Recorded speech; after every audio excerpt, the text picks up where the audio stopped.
In this next news story, a man who shot dead a 19-year-old following a row over £60 has been jailed for life. Nyle Corrigan, who's 19, was hit with a single shot from a 9mm Glock handgun as he rode his electric bike in Stockbridge Village in Merseyside on the 12th of November 2020.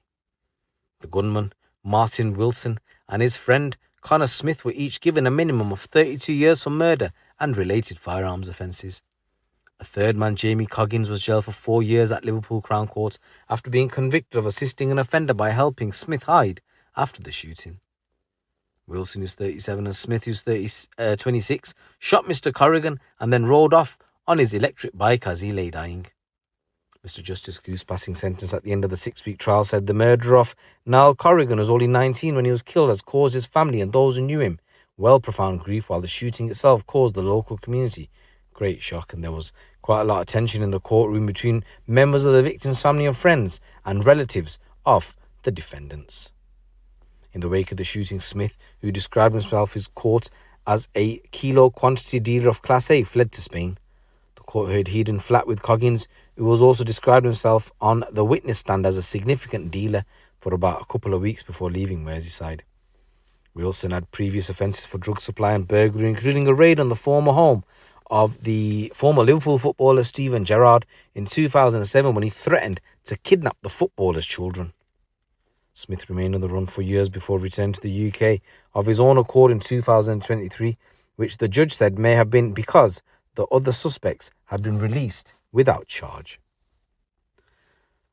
So Mr Corrigan, may he rest in peace, lived on the Little Moss Hay in Stockbridge Village in Merseyside, a community of rows of houses mostly built in the 60s, so a few miles away from Liverpool, and for approximately 6,000 residents who lived there, the area is still referred to as Canny Farm, or simply the farm. So it's believed that Mr Corrigan, he was well known in the local area, and it was probably this that led to the events leading up to his murder. A few doors down from Mr Corrigan's house lived a man who goes by the name of Mr Cohen, a close friend and a distant relative of one of the defendants, Wilson, who lived there with his partner. The Corrigan family's home was in close proximity to. However, tensions rose weeks before Mr Corrigan's death, stemming from a small debt Mr Cohen and Mr Wilson owed. Social media messages revealed that Mr Corrigan's mother had made efforts to reclaim the money. Using her daughter's Facebook account, his mother reached out to Mr Cohen for £60 and an additional £20 from Wilson indicated she needed the funds for a surprise birthday cake. In the early hours of November the 6th, Mr Cohen seemed to acknowledge the debt but dismissed the immediate payment requests. His message to the mother with typos was, "Les chill mate, only 60 quid mate. We had a bad night last night, went through 4 gaffs and got up for fuck all, then got ragged by plot. I sought him 60 quid in a few days, got shitloads weed to sell. Stop messaging Kay, getting it in the ear of her. Nice one, lad. Tell him he knows how it is. Wouldn't fucking have it, girl. I have owed a lot more than that out. Chill, man. If he wants to tell him to knock on me door, then. And Martin, he owes me 20 quid, not to me done. I owe running around." On that one, so that was the actual message. The messages persisted into the next day, indicating Wilson had not cleared his debt and cutting out the middleman. It appears whoever was using the Facebook account sent direct messages to the partner of Wilson. Further messages were also sent to Mr Cohen, with Mr Corrigan personally reaching out, and he said to him, "Yo, it's Nyle. What's happening with this money? You said you'd have it today." Receiving no reply, followed up with, "Yo, fucking answer, lad." However, tensions escalated the next day as insults were traded between Mr Corrigan and Mr Cohen's partner. The situation intensified when Mr Corrigan messaged, "It's you with the attitude, you cheeky. I'm getting you because all he does is blank. Tell him I want the dough tomorrow." Following the insult, Mr Cohen used his partner's phone, got in touch with Wilson saying, "Ring me, lad. Need you to come down Leslie with me. The cheeky twat calling Kay and that." Following their conversation, which included several calls, Wilson sent additional messages to associates. Mr Cohen enlisted Wilson and his associates to confront Mr Corrigan at his house.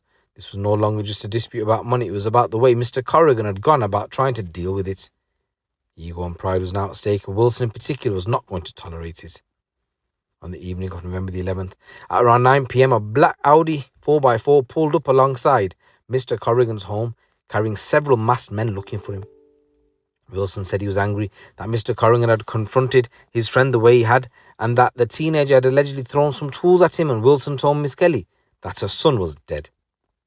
His mother said she was walking towards her granddad's house when the men came, said threats were shouted that her brother was going to get it, and as she approached her granddad's house to get her older brother, the 4x4 pulled up and Mr Wilson and the other men got out of the car. His mother told the court that the men were ballied up again, demanding to know where her brother was. Mr Corrigan then started shouting that her brother should not start something unless he could finish it, and she then went into her granddad's house, spoke with her brother, and made various phone calls. When Mr Corrigan got home, he made it clear that he wanted Wilson's number, sending requests to meet. Although the rest of the night there were various attempts by the parties to make further contact with each other, no doubt connected to the events. While Wilson's movements were obvious that night, none of the other 3 murder defendants were present. They were, however, in close contact with cell phone data showing that they were involved in a number of 3-party telephone calls with each other. Coggins would tell the trial that the phone calls were the 3 giving each other stick whilst playing video games, including FIFA, and in a bizarre moments in the trial, the defendant would even boast about how he reached gladiator level on an online fantasy game, World of Warcraft, by playing 8 to 12 hours a day. However, the prosecution said the calls were much more sinister. So during the trial, it was heard that 2 gunmen wearing gloves and masks with their hood pulled up, armed themselves with a Glock handgun and waited for Mr Corrigan, who was riding his electric bike. The prosecutor told the court that the 2 gunmen called out to Mr Corrigan before they shot him once in the back. The court heard the bullet went through his spine and passed through his body, causing catastrophic damage. The prosecutor said further words were exchanged, but no further shot was discharged due to a defect in the handgun. He said Nyle managed to stagger down the line of some houses, but then collapsed, where he would go on to die.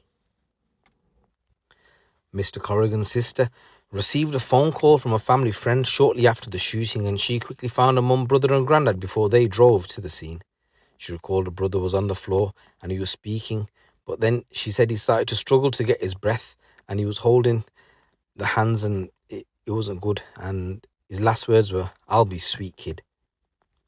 So after making their escape on the bike, the gunman parted company. Wilson was seen arriving back at his home late that night at around 10:15, wearing shorts, t-shirts and sliders and carrying a blue plastic bag, while earlier in the night he had been wearing dark trousers, a grey long sleeve top and black trainers with a white sole.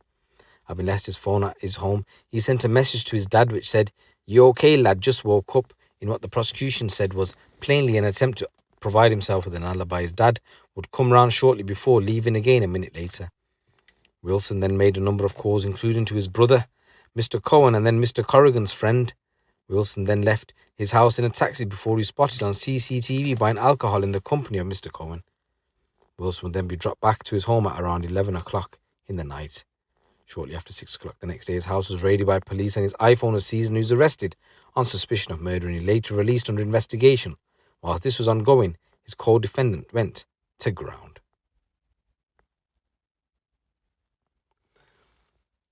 Just want to say rest in peace, Nyle, and my condolences go out to your family. But the sentences, as I said at the start, were as follows. So Wilson and Smith were each jailed for life to serve a minimum of 32 years, and Jamie Coggins got 4 years for assisting an offender. It's your boy GT. Keep it locked, keep it real.